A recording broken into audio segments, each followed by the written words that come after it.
Hello, Pirates fans, and welcome to Bucs Bounty. It is the winter meetings. We're recording this on Tuesday, December 9th. So if anything happens this evening before this episode comes out, blame Nick Belsky, our producer. It's all his fault. He's along for the ride today, as well as Alex Presley joining me. Alex, how you doing, man? You've never been to the winter meetings before, but we were kind of talking about this a little bit before. A lot of stuff goes on there. It's always kind of it feels like a big turning point, obviously, in the offseason for baseball. How's your offseason going? It's good, man. Just trying to stay warm in Pittsburgh, which is tough to do. But I know you're in Arizona, just living the life right now of Sorry. leisure as weather goes. But yeah, winter meetings is apropos, at least how it feels here in Pittsburgh. So a lot going down. Like you said, you never know, something could happen right now, and we would miss it potentially. So a lot of action. Yeah. Okay. Well, I'm going to tell everybody right now, I got my phone ready just in case something happens. We've had this happen before. We did breaking news on this show, on this podcast, during the season this year, near the end of the season. But Presley, this is an interesting thing going on right now for the Pirates, kind of in a middle ground right now where you're trying to figure out, all right, we are closer than people think. And that is one of the messages that Ben Cherington has been getting out there when trying to sign free agents. We're going to talk with Jason Mackey later in this episode about that today and kind of what the presentation has been to players to try to get them to come to Pittsburgh. Unfortunately, Kyle Schwarber off the board, signed a 5-year deal with the Phillies. No surprise there. So now it's going to be coming, the Pirates are going to have to find some stuff out here, but this is the time to do it. Owners get together, GMs get together. There's the Rule 5 draft, negotiations between agents and players, so much stuff going on at the winter meetings. And so let's talk about that really quickly. Just to start, when you think about the GM meetings at the winter meetings, Presley, does that to you, does it give you the same feeling of like, man, I just want to be in that room and find out what's going on? Like, what is happening, who's going where, and what are the conversations like? Do you feel the same way? Yeah, I mean, everybody wants to be in there to know what those guys are actually talking about. That's why we have Mackey there to kind of be the little mole that's going to be creeping in and out, maybe putting his ear to the wall a little bit. But yeah, like you said, there's so much that can happen. There's so many talks. So you said agents, GMs, coaches, the whole 9 yards, everything. The whole baseball world is converging on one place, and it's a place that you can just do business in one marketplace, face to face. So yeah, just to be a fly on the wall and see what is actually happening would be fascinating. I know you've been a few times. So how was your experience at the winter meetings?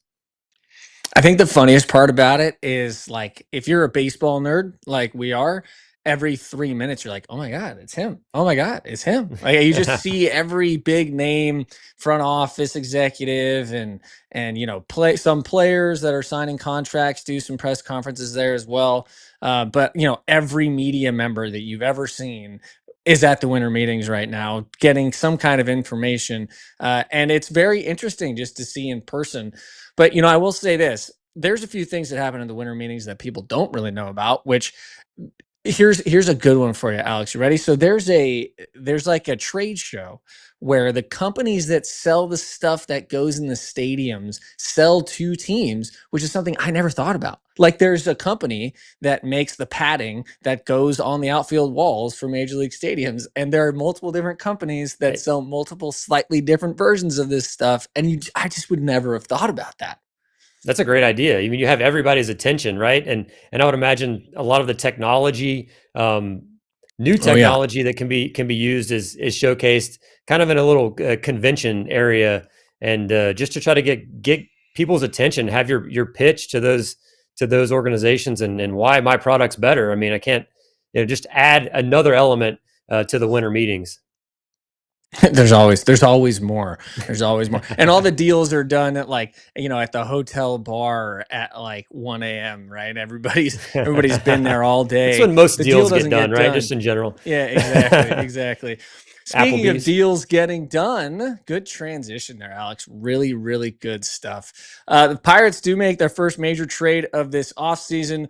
Johan Oviedo, sad to see him go, of course. Left-handed pitcher in the minor leagues, Tyler Samaniego, who had just been added to the 40-man roster, and catcher Adonis Guzman are traded to the Red Sox for their number 3 prospect, will now be the Pirates' number 6 prospect. They call him the password, Jhostynxon Garcia, and right-handed pitcher Jesus Travieso. Jhostynxon Garcia, outfielder, has played all 3 positions, mostly center field, plus speed, plus power type guy. Had a really good year in AA and AAA last year. A few things that we'll kind of pull apart here about him. But first, let's talk about Jhostynxon Garcia's ability to impact this team as soon as possible. He played 5 games in the major leagues last year.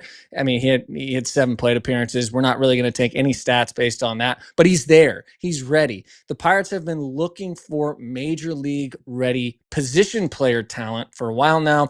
Alex, we talked all year about how the Pirates are in a place right now where they can make some moves here. Johan Oviedo, a guy who could end up being very good for the Red Sox. I hope he does very well there in Boston. The Red Sox took Quinn Priester. Things turned out for him pretty well eventually, especially when he went out to Milwaukee. And now with Johan Oviedo, I think it's a good opportunity for him. But what are the Pirates getting in Jhostynxon Garcia? We're getting a right-handed bat. We've talked about offense all ad nauseum last year. They need more hitting. They need more hitting. Well, this is a guy that could potentially provide that. Like you said, he hasn't had much big league experience, but the Red Sox outfield is jam packed. That's part of the reason why he got shipped out. It's not because they didn't like him. It's because they have Roman Anthony, they have Cedane Rafaela, they have Duran, Jarren Duran, Abreu, they have Yoshida. I mean, he wasn't cracking that group right away this year unless there was injury or something. But one thing about Oviedo that comes to mind is I remember him playing or pitching a game in Fenway this year where he performed well, and you never know if that game had something to do with this trade moving forward. But you're always interviewing for other teams on the field, right? No matter what uniform you have on. But back to Jhostynxon, he's a power guy. He's got power to all fields. Hit 21 home runs this year between AA and AAA.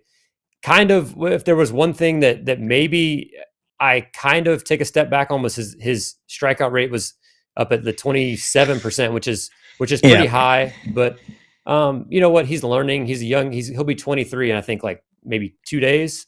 So to be young again would be a great thing. Yeah, and much to learn. But yeah, guy that played center, guy that can play all 3. That's kind of where it starts, right? You play center field, and then you have the ability to move.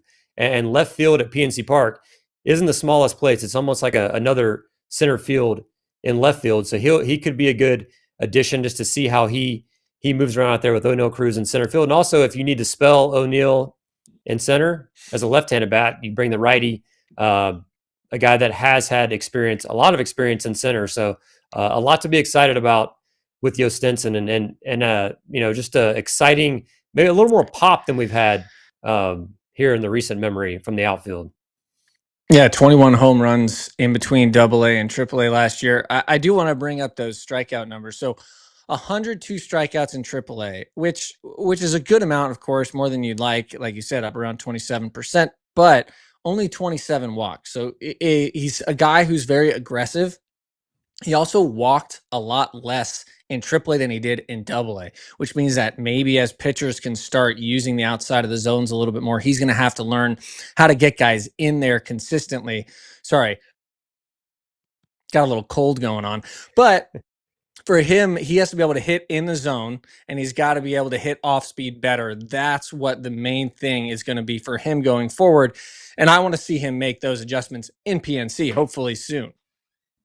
Right. And that's the next adjustment, is you want to still keep that aggressiveness, which is an asset for him. You don't want to take that from him. You just want to kind of hone that aggressiveness in. His strikeout to walk ratio hasn't been that bad leading up until that stint in AAA, where guys can kind of exploit weaknesses a little bit better and execute pitches, like you said, in and out of the zone to get you to chase. So it's going to be something that he's going to have to kind of figure out approach wise. But I don't want to see him take that aggressiveness away, because I think that's a big strength for him.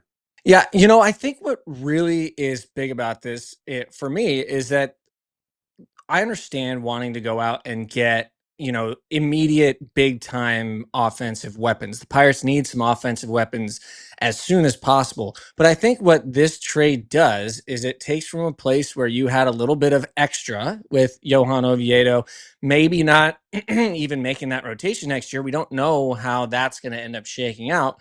But what you're getting is a guy who is controllable and you'll have for a while. He's a very highly rated prospect. A lot of people around the league think he's going to be really good. He's got speed, he's got power, and he's going to be very, very controllable. So if everything works out the way you're hoping it will, you're not just going to be getting a few years, but you're still building this young core. You have to remember, yes, these guys are eventually going to age out, right? And some guys are going to go to free agency. That's just the nature of the business. But when it comes down to it, that doesn't mean that a window has to close if you can keep building that young core. And I think that this is kind of maybe a transition where Ben Cherington's looking to add specifically to the pitchers that we saw come up last year for the Pirates, Ashcraft and Chandler and Barco, all these guys. Well, we know we have the pitching core, so now you have to increase that offensive core. And I think this trade right here really shows the commitment to actually really getting that done this offseason. Yeah.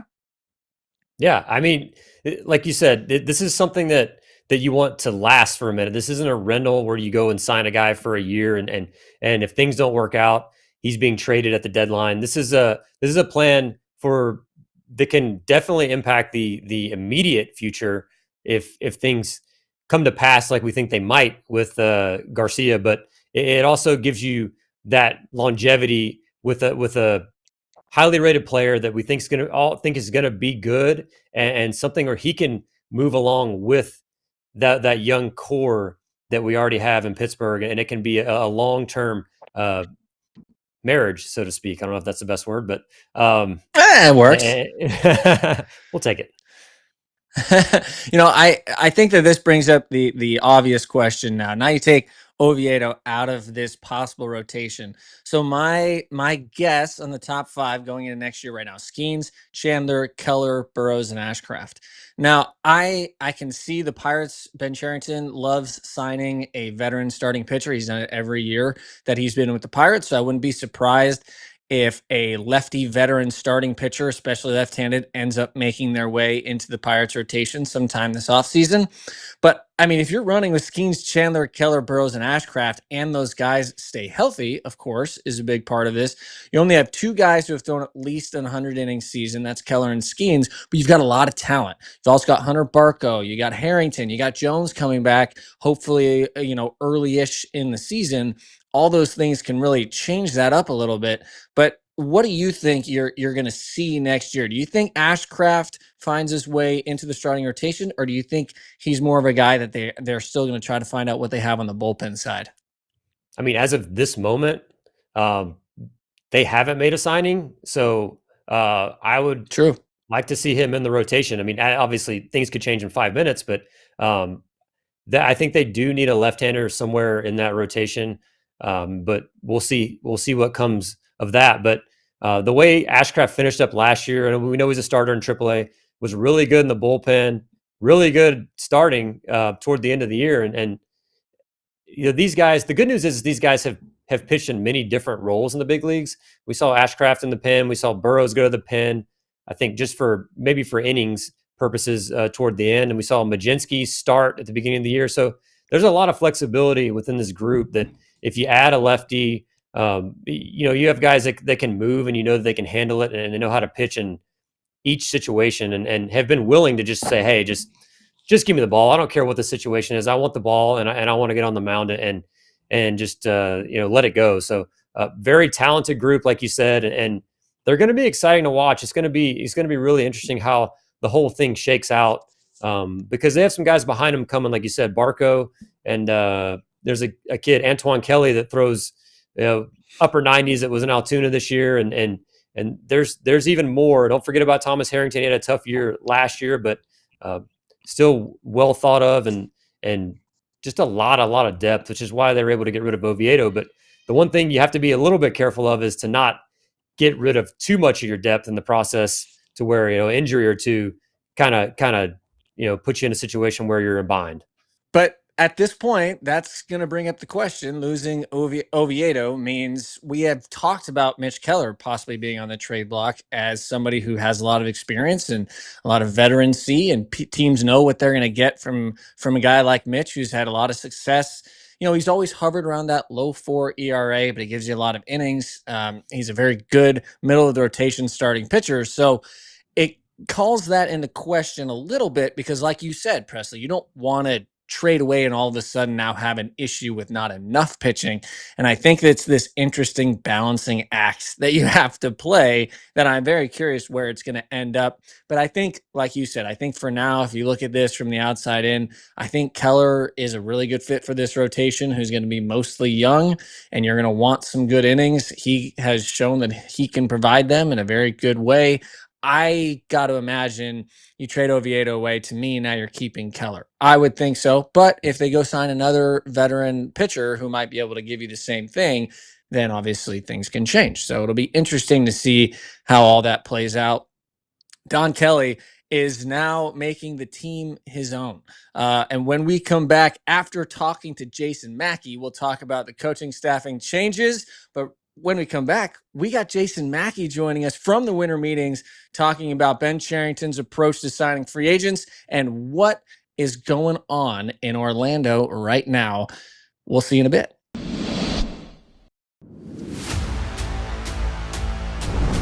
He got him, and he's done it again.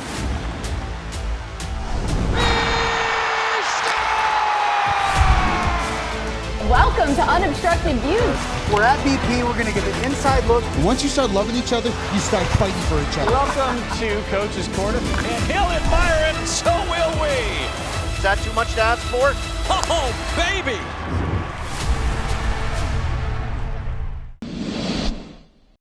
So I was strolling around the streets of Orlando and happened upon Jason Mackey. Mackey, how's it doing, man? How's the winter meetings in the South going for you? It's really good, Stephen, and it's great to see you. I love your hat, by the way. It's a fantastic Penguins hat. And Thank you. I know that the Penguins are playing tonight. We're recording this on Tuesday, and they're playing against the Ducks. Big game. I've been following. I still don't know anything about it, but I'm trying to get more Pittsburghy with my Penguins following. You got to do that. I'm understanding it more. Okay, that's all that matters. But Mackey, you're at the winter meetings. You're kind of the eyes and ears for everybody who wants to know what the Pirates are doing in the winter meetings in Orlando right now. A lot going on, but not actually happening much yet. However, the Oviedo trade to get Jhostynxon Garcia and claiming Marco Luciano from the Giants. He was a shortstop and second baseman in 41 games. He hasn't hit all that well in the big leagues, only 217, but he used to be a very highly rated prospect. Somebody that a lot of people thought were going to be a special hitter. Hasn't worked out that way. But what are you seeing so far from these two moves compared to maybe what has been said about the direction that the Pirates were going to take in the offseason? Yeah, I think they're two separate discussions, Stephen. I mean, they're building out depth here. I want to see what Marco Luciano has to offer, and Jhostynxon Garcia, I think he fills an outfield need for them. It's certainly not to put down either player. I just think they're different discussions than what the Pirates are trying to attempt to do, or they want to do, I should say, at the winter meetings. And I'll talk about that just briefly and then boomerang back to those guys and the moves. But, I mean, that's been the overriding sentiment here, that people are sort of like almost taken aback by how active the Pirates are. And it's very clear they want to do something and they have money to spend and they want to be aggressive. I'm very curious to see where that lands. But as far as this trade, I mean, I'll start with the Oviedo trade. It makes a lot of sense. And it stinks you have to give to get. I like Johan Oviedo. I believe, did you play with him, Stephen? No, not in the big league. You guys did not cross paths? I definitely... Mm-mm. Okay. But anyway, I mean, just a guy that I loved watching him pitch. Like, so physical, power stuff. Just conducted himself in just such a professional manner. But they're also getting bat back with a lot of power, can play all three outfield positions. That was something Ben Cherington and Don Kelly told us yesterday. They're confident in that ability. There's some swing and miss in his swing right now, but there's also a ton of pop. So when he matures, if he matures, he's certainly in the mix for an outfield spot. Cool. And then I look at Luciano and think, they as of now have a job opening at shortstop. I know they've tried him in the outfield before. Maybe he clicks there. They need to add position player depth. He's obviously got some pedigree, so we'll see.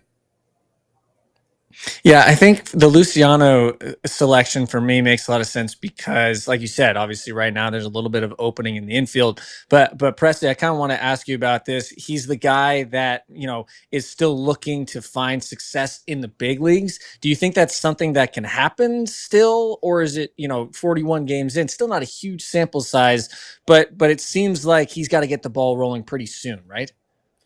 Yeah, and you can tell that just by the organization he was with that regard him so highly finally decided to get rid of him. So I mean that's a huge step on their part. But his ability last year in Sacramento he only played the outfield. I think he played one game at first base and played like 107 games in the outfield last year. So now he has almost a majority of a season under his belt in the outfield. So he has now become more versatile. He could spell people in the infield or in left. And the bat's the thing that's got to get going for him. I mean, to be a top prospect, you don't just become a top prospect because you don't have the physical tools. I mean, this guy has the tools to get it done, and maybe a new place and a new voice in his ear could maybe something will click and he can get it together. But a lot of upside there. You just got to find a way to tap into it. So we saw them with Joey Bart take him from the Giants as well. So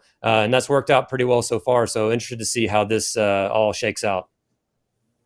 Yeah, Mackey, they kind of brings us to figuring out what the Pirates are going to be trying to do here because, like you said, the rumblings at the winter meetings themselves have been people are surprised with how active it seems the Pirates are going to try to be. And part of that is the Pirates have just not signed very many free agents. They haven't signed very many at all when it comes to above $10 million, and then even less so when you talk about multi-year deals. But it seems like things are changing a little bit this year. Obviously, they gave an offer to Schwarber, which he ended up not taking, got 5 years back with the Phillies. I'm not surprised there. He'll probably end out his career there, have a great time. But now the Pirates are still kind of playing with some money a little bit if they're willing to offer him what is rumored to be around $100 million. So now how does that money get spent? And I think with Ben Cherington right now, we're still trying to find that out. Can you kind of take us through his pitch, what you're calling his 3-part pitch to free agents to try to get them to sign in Pittsburgh? Yeah, I can. And the Schwarber offer, Stephen, I can tell you was higher than that. The initial report was right around $100 million. It was higher. My understanding is at least 4 years and at least $120 million. So what I think is a respectable offer. But anyway, the 3-part pitch. And this is something also I wrote about this afternoon. Paul Skeens is involved in the pitch. How about that? So Skeens volunteered his services and said, I want to win. How can I help? I want to go talk to guys and convince them that playing in Pittsburgh is the right thing. So I guess it's kind of a 4-part pitch. I'll amend it that way. But what Cherington was talking about, that they feel like they have a chance and that their starting pitching gives them a chance. And I would agree with that. And he said there's metrics they can supply and all that. And basically, you have a good pitching staff, you're going to give yourself a chance. I'm not sure I'm going to argue. The second part is that Pittsburgh is an enjoyable place to play. I think something that you guys would agree with and obviously experienced firsthand. And, I think it's a livable city. I hope we're a friendly city. I think you can live near the ballpark for a reasonable amount of money, all that fun stuff. Right. And then the last thing is to be part of something special, to be part of a group that changed a story, that changed a narrative, that broke through, that, did what a lot of people said you couldn't do. And so you combine all that with, you've got the best pitcher in the game out there saying look, no, it's okay. Come here. And I do think some of it's incumbent on the Pirates too, where you have to explain, this is our plan to get competitive. This is how we see you fitting in. This is what else we're going to add. This is how we're going to fix the problem. Obviously you have to sell guys on that, but I do see it making sense. It's so interesting to hear that there's kind of a a pitch that I don't know. Obviously, it's not quite the same. Maybe it will be the same 24 years from now or whatever, but it's got the LeBron feel, right? Hey, we put our best player out there to be the guy that's going to say, hey, yeah, we're changing things around here. This is not going to be the Pittsburgh that you've seen in the past. They didn't ask him to do it. He did it on his own. That's fantastic. Yeah. You love to see that. And Presley, is that going to sway you? Does that change things if you're a free agent? I think of all the 4-prong pitch, the one that would change me the most would be Paul Skeens of all 4 of them. Because the money would be number 1, which isn't on there. But second, if we're just being real, and then, let's not ignore the elephant. Yeah, and then Paul Skeens would probably be number 2 because I want to hear from the guy that's there, that has high expectations, that won a Cy Young, that is not satisfied with what he's done. If anybody knows anything about Paul Skeens, they know that he's striving to get better, and he wants to be the best, and he does want to win. And if he believes it can be done in Pittsburgh, then I believe him. So it's just going to take that one guy to say, hey, I want to be the trailblazer here and go to Pittsburgh and do something great. And then maybe you have other guys follow that guy. But I think it might have to be some sort of a domino effect, and hopefully, Paul can get on those phones and get it going. I know they have, and Alex, just to build on that, that's a conversation I've had with a lot of agents here about it's relative to Schwarber and the Pirates' interest and where they're going with all this. There's certainly an excitedness and willingness to spend, and they want to do something. I do think their strategy, and it's exactly what you're talking about. You need to get there. You need to sort of work up to that. You need to get guys to buy in. You need somebody to go through that wall. And then the next guy sees, oh, well, Paul Skeens is there. And then, I don't know, Ketel Marte is there. I'm just picking a random name. But you add somebody that they've been connected to. You're like, oh, they're there. All right. Yeah, that sounds good with me. And then it just there's going to be momentum there. But you need to get it started. And to me, it's tough to get it started with a $30 million a year player. Let's start a little smaller. I'd build out the bullpen. That's what I want to see them do. I don't know if that's how they're going to start, but get bullpen pieces in place, and then teams can see, okay, you've got this pitching staff, you've got this bullpen.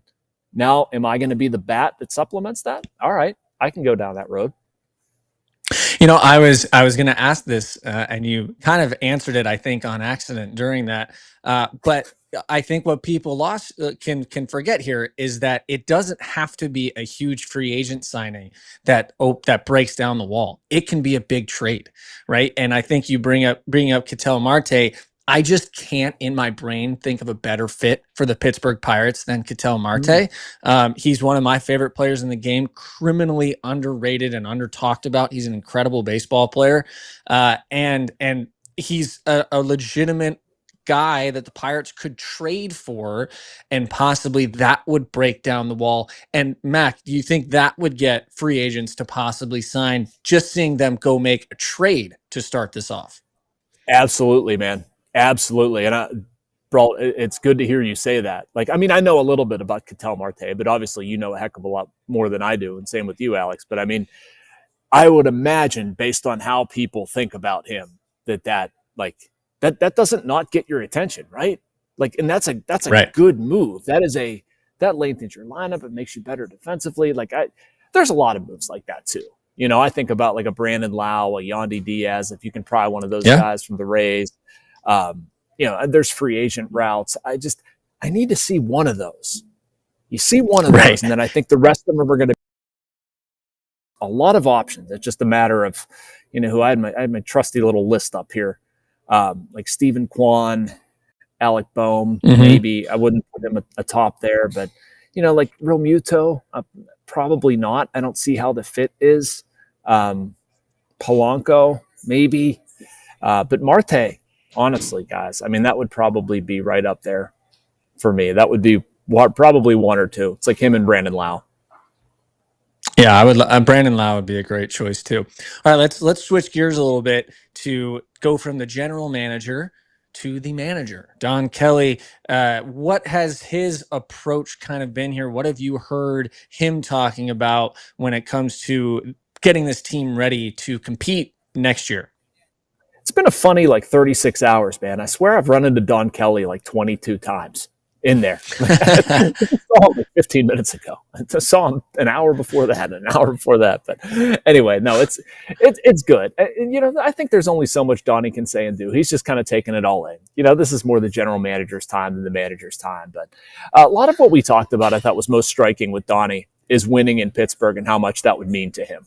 When Paul Skeens was on that Zoom call talking about what he wants to do and what he believes in Pittsburgh, we asked Donnie about his impressions of it. And he said, I got chills. And he's like, running his hand up his arm. And I believe him. I mean, he understands what it means to win here. He understands, what this city lacks when the Pirates aren't good. He understands the passion behind this team. And so he's been asked any number of things underneath that. Like I asked him about the Pirates' offensive identity. How do you go about getting that? What do you want that to look like? I think that's obviously it's something they need to improve, right? Like, playing better fundamental baseball is something they need to improve. And he talked a lot about that and how much that'll be a focal point. So, I mean, there's a lot of stuff to get to. I feel like Donnie's time to shine is going to be a little bit more in spring training, but he's definitely taking it all in. What about more coaching hires? Have you heard anything about that coming soon, or is that something we're still waiting on for later in the offseason? Yeah, so the staff is finalized. I'm not sure why it's not out yet, and I don't know what the exact no. Like it's nobody. I'm gonna say this, it's nobody. How do I say this professionally? Like it's nobody huge. Without but if I say it like mean. that, it sounds irrelevant. It's not that. Right. It's just there's nips and tucks, there's ads, but they're not like installing a hitting coach, pitching coach, and then person 3 or something. I don't know. That's a terrible answer. But I'm saying the guts of the staff is done. We'll learn about it soon enough. Yeah, absolutely. Absolutely. It seemed like Donnie's gone. Oh yeah. Sorry. I was saying it seems like he's gone very specific in what he's looking for in these guys, and we talked about him. Yeah, or we're going to talk about him here. But guys from winning organizations. We have Tony Beasley, who's come back to Pittsburgh, who was actually my third base coach when I first got called up. That's how long ago he was here. Yeah, just guys that fill that niche. Is that the way to say that? And I saw when you were talking to Donnie how excited he was about the staff coming in. So, seems very calculated in what he's doing and has his reasons for each one. And trust in what he's doing. So I'm excited about it. I actually just finished talking to Bill Murphy, the new pitching coach here. And for viewers, we were a little bit later than we should have been. And these guys did an awesome job of working around my timing, but got a chance to talk to Bill Murphy. And man, he's such an impressive dude. He really is. Like, he came here from the Astros. He became a coach early. He was ripping on himself as a player, saying he was a terrible player. So the only good thing there is he was able to start his coaching career early. But we talked a lot of pitching, and he was talking about number one, wanting to come here, which was cool. And that is like a genuine answer. He said, I can't wait for our fans to see us playing in October. And I truly feel that everybody is oriented toward that, and that's going to happen. And he's like, that's why I came here. And I didn't have to come here. I wanted to come here. I mean, this is a guy leaving the Houston Astros, one of the preeminent organizations right now. And he chose to go from there to Pittsburgh. But anyway, I don't mean to focus so much on Bill Murphy, but I was just in a conversation with him for an interview. And I just very struck by how you can tell. You can tell guys like him. They respect him. Bright guy, I think, is going to do a lot of good things for the pitching staff. And it's a tough task for him, too, because they have to have an elite pitching staff.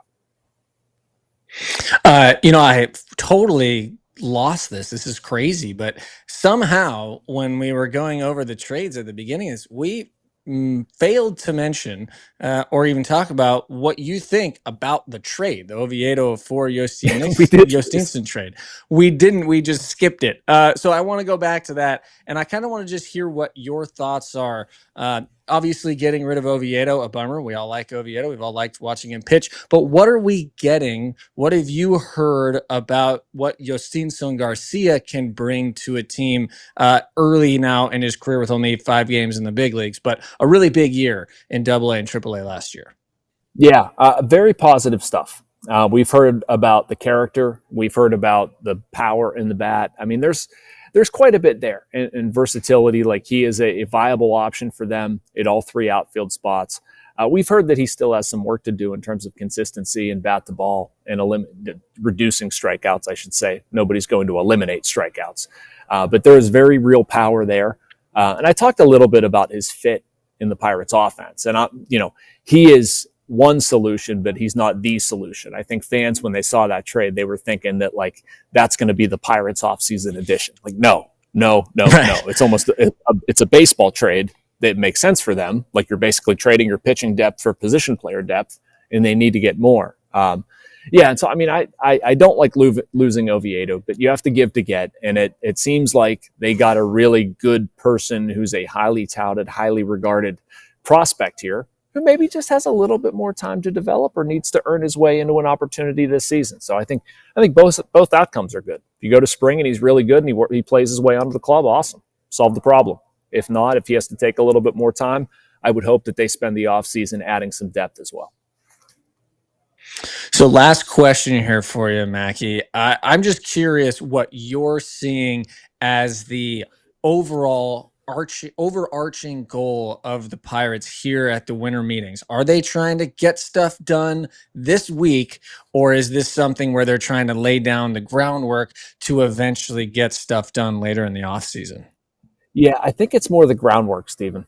I mean, I think they would love to get something done right now. Don't get me wrong. I mean, they're trying very hard, and they have a lot of lines in the water, as you'll hear Ben Cherington say on SportsNet Pittsburgh. We went with a little fishing metaphor there to start. But I mean, it's true. Like, they have a lot of lines in the water, and like, it would not shock me at all if they got something done during the winter meetings. But I think that the key is to, if you get something done, lay the groundwork for the rest of the offseason. Like, they do have several stages of their offseason that they need to get through. And they need to, I think Press brought this up, like the first person through they need to get somebody to believe, and they need to get somebody to point to for the other people in this group to sign, to follow, because you need, a bat at third. You need a bat in the outfield. You probably need two relievers. You might need something in addition to that. Now, they have the money to get that, but you need the first one. So if they can get the first one done, I think that would be a pretty good trip down here. Awesome, man. Always so enlightening talking to you. But we really appreciate you joining us here on Bucs Bounty. Jason Mackey, look, I got to be honest. You want to pitch whatever you're doing here, whatever updates you're making. How are you getting this out there? Post-Gazette.com. You can follow me at jmackeypg. But most of all, thank you guys for having me. It's always a pleasure. I got to do a few stand-ups down here with Don Kelly and Ben Cherington for SportsNet Pittsburgh. So thank the station for the opportunity. It's always great seeing you guys. Awesome. Enjoy yourself down there. We'll talk to you soon. All right, later. Thanks, Mackey. No one destroys a baseball like Oneil Cruz. That is the hardest hit ball in known Major League history.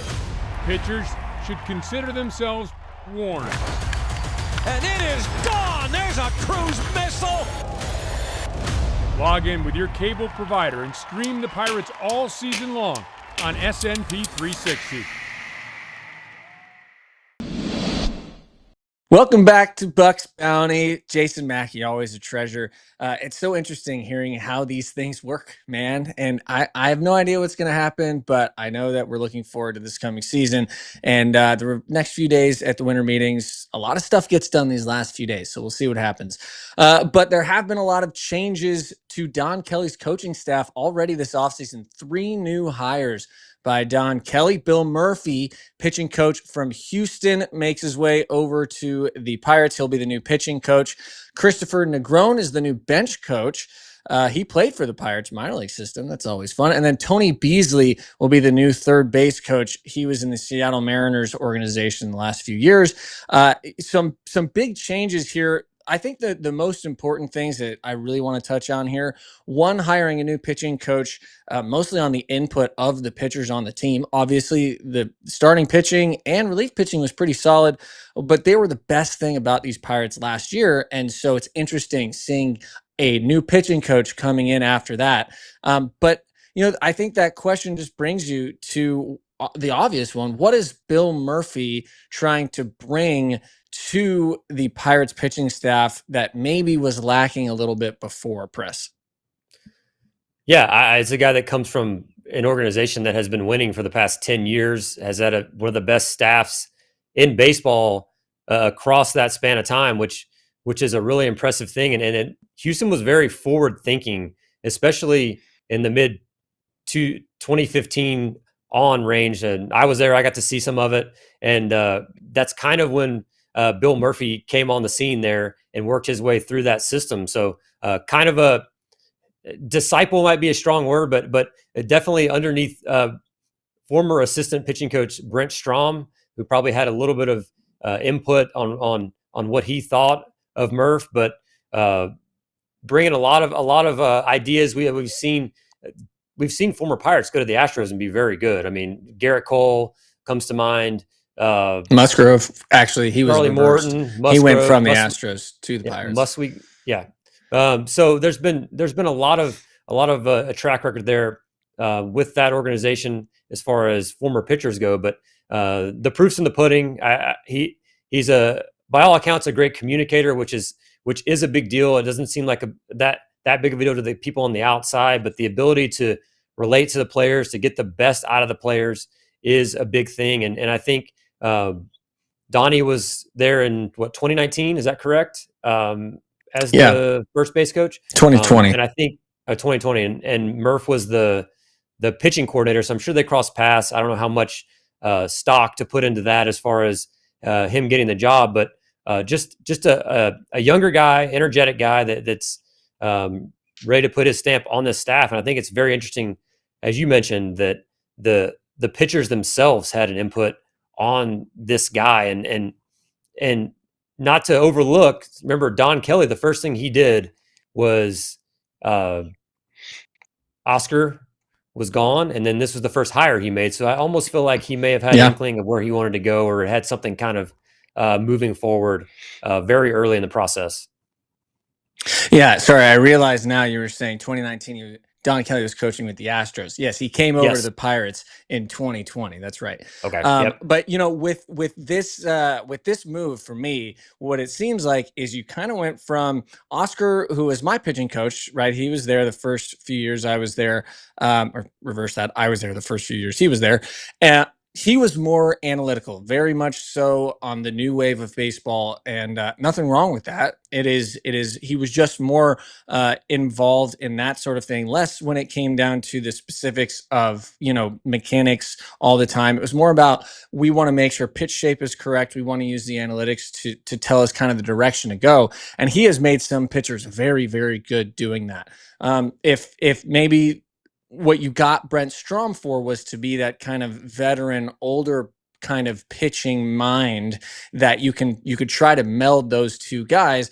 It seems like that's what they're trying to do with Bill Murphy, right? He's going to try to kind of be that combination of an analytics driven coach who also has more of a background in dealing with pitchers one-on-one specifically. And so he can use that kind of old time baseball knowledge sort of thing as well. I think you mix those two things, and that's a really good combination that the Pirates are definitely going to be looking for. And then I just want to kind of hit on one little thing here on Christopher Negron. He retired from baseball in 2019, part of 16s at the MLB level, but Don Kelly didn't have a bench coach last year, which is a crazy thing to think about. He had coaches that kind of had dispersed the jobs, the duties that a bench coach normally does, and dispersed them around a bunch of different coaches. Now he's got one guy he's going to be able to depend on, Christopher Negron. I know, Alex, that you're going to agree with this. It's hard to really overstate how much a bench coach does for a team.